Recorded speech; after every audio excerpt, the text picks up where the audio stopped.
Okay, imagine for a moment that, when everything in your life just seems to flow, like the right people show up just when you need them, opportunities kind of land in your lap without a struggle. Your body feels light, your mind's clear, your heart's, well, we often think, oh, that's just luck, right? A happy accident. But what if it's not random at all? What if it's actually the direct result of your inner unique vibration? We hear this term a lot, everything vibrates. And yeah, you're definitely no exception. Thoughts, feelings, your words, actions, they each emit a specific frequency. It's like this invisible language, universe, and response, basically attracting what you put out. Exactly. And that's really where we want to dive deep today. Our mission, if you will, is to understand not just that keeping a high vibration is important, but how to make it, well, permanent, like an unshakable part of who you are. Right. Not just a temporary high. Yeah, precisely. This isn't about forcing fake happiness or, pretending bad stuff doesn't happen or trying to avoid dark times. It's about anchoring into a consistent frequency, a frequency of, let's say, truth, coherence, and real presence. Yeah. Even when things outside feel chaotic. Okay. Because that sustained inner alignment, that's what really unlocks genuine awakening, clear manifestation, and living from your authentic spiritual center. So if that's the core idea, how far back does this concept actually go? Was this something ancient wisdom traditions knew about? Or is it more of a, modern thing? Today, we're going to journey back a bit, explore the ancient roots of vibration in different spirit traditions. Some surprising stuff there. Then we'll get into how vibration actually works, in your physical body, your mind, your spiritual self. Moving beyond just simple metaphors. And crucially, we'll pinpoint what kind of things block your frequency, subtle energy blocks, and most important, figure out the practices, the choices that can help you elevate and sustain that energy. Keep it steady. So get ready to remember you're more than just your body or your personal story or those fleeting emotions. You are vibration in motion. And today we'll learn how to kind of raise and sustain it like an energy mass. Yeah, and this idea of universal vibration, it's definitely not new. It's ancient, really. Yeah. A perennial truth you see echoed across so many wisdom traditions. If you connect the dots, from Hermetic principles in ancient Egypt, often quite mysterious right through to the Yoga Sutras, the understanding that everything vibrate wasn't just a philosophical thought. It was treated as a fundamental law of reality. A law. Okay. Think about that statement from ancient esoteric texts like the Kabbalion. Nothing rests, everything moves, everything vibrates. They weren't just talking about physical movement. They meant vibration is the universe's active pulse, its heartbeat, and that every particle, every thought, every emotion, even the soul, it all has its own unique frequency. And this frequency, this is key, it doesn't just define something's nature. It dictates what it can connect with, resonate with, even in train. So it's not like a fixed thing, more like a living symphony, always interacting. Exactly like that. A living symphony is a great way to put it. And it was deeply understood. In the Vedic tradition, for instance, you have spanda. Spanda, right. Which isn't just vibration. It's seen as this subtle, intelligent pulse of divine consciousness. Yeah. The thing that creates and animates everything. So an active, responsive universe, not just a static law, but an energy you can actually engage. Precisely. And you see similar ideas elsewhere. What about indigenous wisdom? Native American shamans, for example, had a profound grasp of this too. How so? Well, for them, every living thing, a mountain, a stone, a river, an eagle, a person, it all had an inner melody, a unique vibrational signal. An inner melody. I like that. And if that melody was absent or distorted, that signified illness, imbalance. So healing wasn't just physical. It was about helping someone realign their inner song, their melody, with the bigger harmony of the Great Spirit. It's fascinating. These weren't just simple beliefs then. Not at all. Often deeply held, sometimes secret teachings passed down in cultures, really attuned to nature's unseen force. Okay, so given this deep ancient understanding, how does it actually translate to us now? What does it really mean when we say we are a frequency, always in motion, and that we can consciously adjust it? It means you're not just, the sum of your past or a victim of random thoughts and feelings that pop up. You're a dynamic, living waveform. Think about it. Haven't you felt the energy shift when someone walks into a room? Oh, absolutely. Yeah. One person might bring this immediate sense of calm or upliftment. Another might unconsciously bring a kind of heavy, draining feeling, sometimes without saying a word. That's the vibrational field.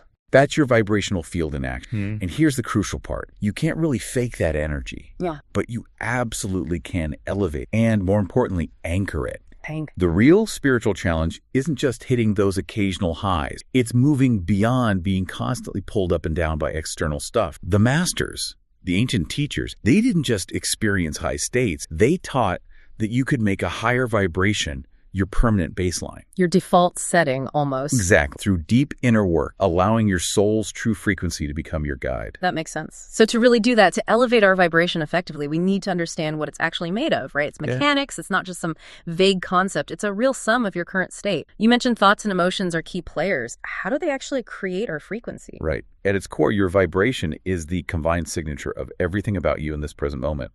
Your thoughts, your emotions, the words you use, your actions, your habits, and really importantly, your underlying intention. Imagine your whole being is like a complex radio station, broadcasting on multiple bands at once. Every thought you hold on to, every emotion you dwell in, every word you speak, it's actively tuning you to a specific frequency. And some frequencies are higher than others. Some are high, coherent, expansive thinking, clarity, peace, love. Others are lower, maybe more chaotic or dissonant, characterized by judgment, fear, criticism, comparison. Got it. And the goal isn't just a quick burst of high frequency. It's learning how to make your highest possible frequency your default, your baseline. Okay, let's drill down on thoughts then. You said it's not just what we think, but how. Can you give an example? Like the difference between a high vibe thought and a low vibe one, maybe in the same situation. Perfect example. Take two people facing the exact same challenge. Say, unexpected job loss. One person might immediately spiral into panic, feeling overwhelmed, blaming others or themselves. Their thoughts are chaotic, fearful. Right, low vibration. The other person facing the same event might remain surprisingly calm, clear-headed. They start thinking about options, taking practical steps. Higher vibration. Exactly. The difference isn't the event, it's their internal vibrational response. The second person is demonstrating a higher vibrational state. And it's not about forcing positive thinking. It's about the quality and coherence of their perception. So if your mind is constantly running scripts of judgment, worry, criticism of yourself or others, comparison, your frequency naturally stays kind of constricted, low. Yeah. It elevates when your thoughts start aligning with your deeper awareness, moving beyond those automatic reacts to a conscious choice of perspective. It's about discernment, not denial. Precisely. Discern. And then emotion. You mentioned sustained emotion is huge, but also clarified it's not about suppressing natural feelings like sadness or anger. That sounds tricky. How do you navigate those without them locking you into a low state? It is a balance. And yeah, it's a common point of confusion. High vibration doesn't mean you never feel sad or angry or anxious. Those are human signals, messengers. Yeah, they tell you something. Exactly. The key is not letting them become your default, your sustained state, your emotional home base, so to speak. Think about the feeling, the frequency of gratitude versus, say, resentment or guilt. Very different feelings. Totally different. Gratitude feels expansive, open. Resentment is heavy, contractive. You absolutely can train yourself to access higher emotional states more often, even when things are tough. Not by pretending, but by consciously choosing where you place your focus, what you cultivate. So it's the emotional state you keep coming back to. Yes. The one you cultivate and return to over time. That's what really sets your vibrational field, not just the momentary spikes. That persistent emotional tone is what the universe and your own energy system registers most strongly. That makes me think about our relationship with time. You mentioned the present moment as a vibrational anchor. How does being fully here right now impact our energy? The present moment. It's the ultimate gateway, really. The highest vibration available is always found in your relationship with the now. When you're fully anchored here, without resisting what is, without constantly expecting something different, without judging what happened before your energy field naturally aligns, it becomes coherent. Yeah. That's the only place you can truly experience peace, wholeness, that direct connection with your true self. And the opposite, being stuck in the past or future. Exactly. If you're constantly reliving old hurts, dwelling on negative stories, or fixated on a fearful future you've imagined, you're vibrating at an unstable, scattered frequency. Fragmented energy. Fragmented, yeah. Wow. Almost polluted, energetically speaking. So cultivating presence, it isn't just a nice spiritual practice. It's fundamental energetic hygiene for keeping your frequency clear. And so putting these pieces together, thoughts, emotions, being present, what does that really mean for sustaining this high? It sounds like deep internal alignment. Absolutely. Internal coherence. It's one of the most vital pillars for a high vibration that actually lasts. When your thoughts, your feelings, your words, and your action are all singing the same song, basically, when they're in authentic harmony, not contradicting each other, your energy field becomes incredibly solid, bright, magnetic. Wow. But if there's a disconnect, like saying one thing but feeling or doing another. That's where the vibration weakens. Yeah. Big time. If you intellectually say, I am abundant, but you're constantly operating from a place of fear and lack. Or say you believe in love but act out of guilt or obligation. Exactly. That internal dissonance drains your power. The universe, your own energy system, it doesn't just respond to the words or the surface stuff. It responds to who you are truly being. Right. Your vibration doesn't just rise because you say affirmations. It rises when you embody that state, when you become someone who naturally vibrates at that higher frequency. Okay, that makes sense. But it sounds simple, maybe deceptively so. You know, you might meditate, practice gratitude, spend time in nature, and you feel a lift, right?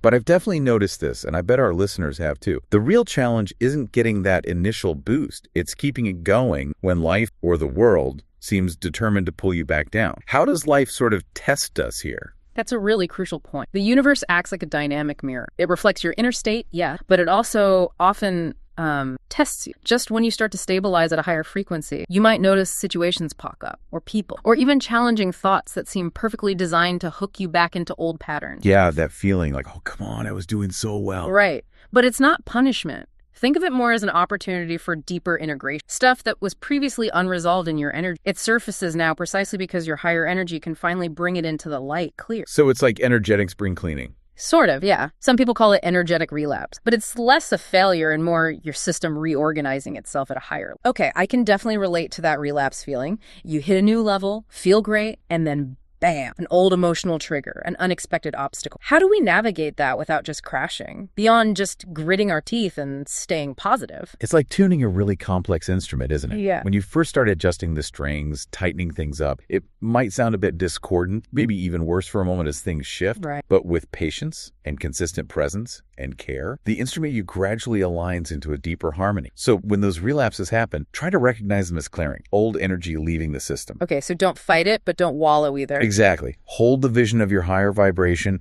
meet the discomfort with presence, and just allow the clearing process to happen. That's the real inner work. Another big challenge, I think, is what you could call the collective mental noise. What do you mean by that? We live in a global culture that often runs on fear, urgency, comparison, and frankly, devalues inner peace. So consistently vibrating at a high frequency in that kind of environment, it requires a sort of quiet rebellion, often invisible.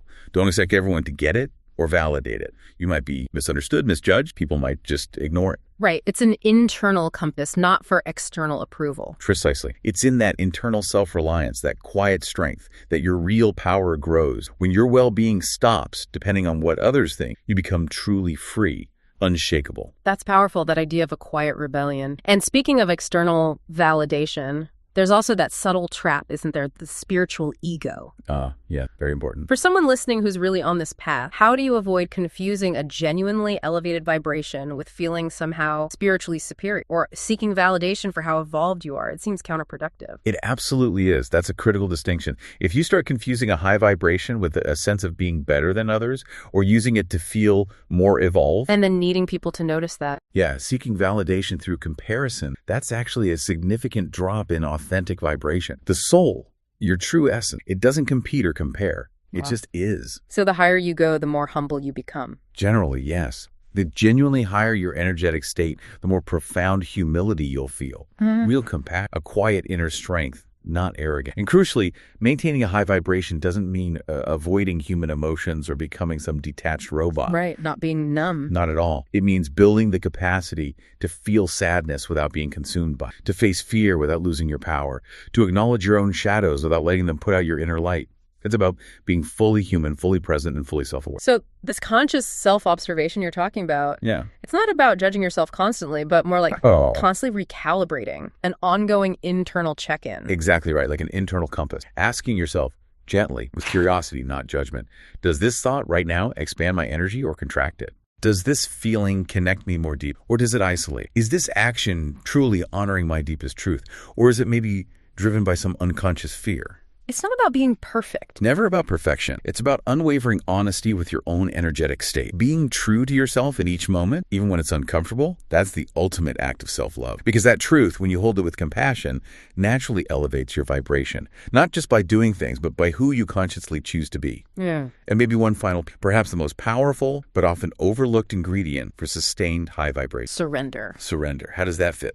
When you release that need to constantly fight, force things, or rigidly control every single outcome, your energy field naturally expands. It opens up. High vibration isn't something you achieve just through sheer willpower, gritting your teeth. It's something you... It happens when you align with life's deeper, intelligent flow. When you genuinely trust the unseen support of a higher order. When you recognize you're part of that order. Raising your vibration is an act of faith, in a way. Sustaining it, that's an act of true mastery. That's beautifully put. Okay, so if this isn't a one-off goal, but this ongoing mastery, this practice, how do we make it real, tangible?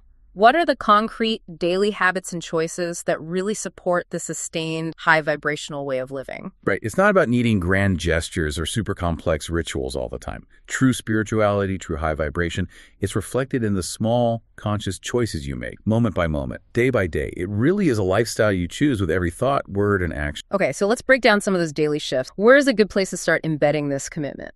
It can begin the very moment you wake up. First, cultivate what I'd call intentional awakening. Intentional awakening. Yeah. Okay. Meaning, don't just let your day start reactively grabbing your phone, instantly stressing about the to-do list. Before anything else, take just a moment, connect inward, close your eyes, maybe take a few deep conscious breaths, and ask yourself something simple. What energetic quality do I choose to embody today? Clarity, peace, strength, joy. Setting the tone. Exactly. It sets a powerful tone. It allows you to proactively choose your inner state, rather than just reacting to whatever the day throws at you. Makes sense. And then throughout the day, what we take in physically and mentally, that must matter hugely. Right, absolutely. Second point, practice mindful consumption. And that goes way beyond just food, though food is part of it. So information, media. Everything you allow into your energetic field impacts your vibration. The news you consume, the music you listen to, the conversations you have, the social media you scroll through. It's easy to just absorb passively. Very easy. So it's not about being rigid or perfect, but just bringing conscious awareness. Observe. How does this input make me feel? Does it energize me, uplift me, or does it leave me feeling drained, agitated, depleted? And then choosing accordingly. Yes. Aligning with a high vibration means consciously choosing inputs that genuinely nourish your being, not things that consistently lower your frequency. Surround yourself as much as possible with environments, information, people who elevate. Modern life is so busy, so noisy. Finding quiet seems essential, but hard. It is essential. Yeah. Third point. Embrace silence and conscious breathing. Even amidst the chaos and demands, intentionally carve out moments of stillness. Seriously, even just 5 minutes of quiet, conscious breathing can recalibrate your vibration more effectively than hours of frantic, mindless activity. Just 5 minutes. Your breath is the direct link between your physical body and your subtle energy. Breathe deep. Exhale slowly. Anchor yourself back into the present moment. That's where your purest, most coherent vibration lives. We talked about thoughts and emotions. What about our words? They carry energy too, right? Immense power. Fourth, choose to speak truth from your heart. Every word you utter creates a vibration. So consciously try to avoid habitual complaining, judging, criticizing, not because they're bad, but because they fundamentally lower your frequency. They keep you stuck in a dense energetic loop. So speak with intention instead. Exactly. Speak with intention, kindness, truth, authenticity. Let your words carry love, clarity, purpose. Actively contribute positively to the energy field around. And our physical body, how does movement or lack of it play? Crucial connection. Fifth, engage in movement with intention. Your physical body is a vessel for energy. It needs movement to prevent stagnation. Stagnant energy. Yeah. Whether it's a mindful walk outside, maybe putting on music and just dancing intentionally, a yoga practice, even simple stretching first thing. Physical movement is potent energetic medicine. When the body is stagnant, often our emotional and energetic states get stuck too. Release it through conscious motion. Gratitude comes up a lot with high vibration, but you mentioned something interesting earlier. Gratitude without a reason. What's that about? Yes. Sixth point. Practice gratitude without requiring a specific reason. This is subtle but powerful. True, high vibrational gratitude doesn't just wait for big wins or material gifts. Okay. It's an inherent state of appreciation for the simple miracle of existence itself, the air you breathe, the light, the fact that you're here walking this path. Appreciating the isness. Beautifully put. That kind of deep, unconditioned gratitude fundamentally shifts your entire energy field. Yeah. It opens you to experiencing abundance, not just by getting more stuff, but by deeply appreciating what is right now. And finally, something often neglected but vital for well-being, especially energetic rest. Absolutely vital. 7, cultivate deep restorative rest. Sleep isn't just for your physical body to recover. It's a crucial time for vibrational recalibration, energetic integration. Your system needs that downtime to process the energies you've encountered and generated during the day. So honoring sleep is part of maintaining high vibration. Definitely. Honor your natural cycles. Maybe create calming pre-sleep rituals. Disconnect from screens, stimulating input before bed.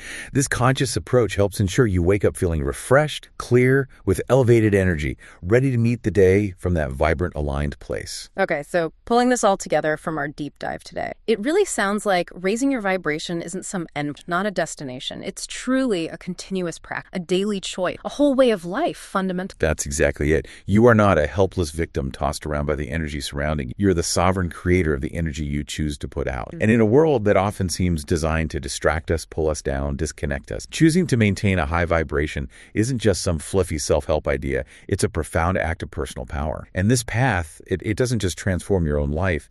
It actually reverberates outward. It impacts the people around you because vibration truly is contagious. Yeah, you can feel it. When you choose to live from that higher frequency, your very presence becomes a kind of invitation for others to wake up to. I think a lot of people might get stuck looking fix, or they think it means being blissfully happy all the time, which isn't sustainable. But you're really emphasizing that a high vibration isn't a one-time miracle. It's the result, the outcome of a daily, deep, unwavering commitment. It's asking you to be really conscious of your thoughts, to understand your emotions not as enemies, but as messengers, as guides, and to treat your body like a sacred temple for this energy, not just a... And above all else, maybe the most powerful anchor.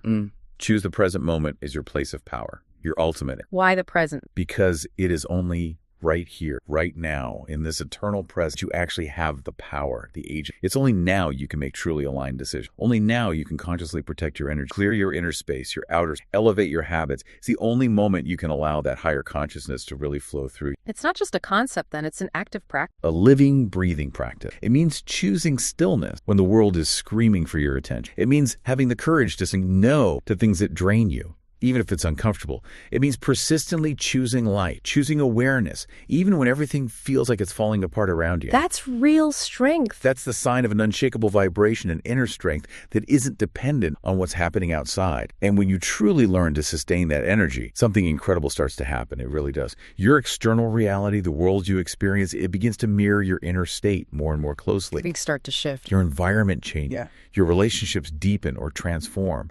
Opportunities seem to just align, materialize. Not because you're desperately chasing them or trying to manifest them through sheer will. Don't be touched. But because you are already vibrating from a place, a frequency that naturally matches them. You become a vibrational match, to put it simply. The world doesn't really need more information, does it? Yeah. It needs more people living from the authentic freak soul like you right now, who are ready to remember their power, love, profound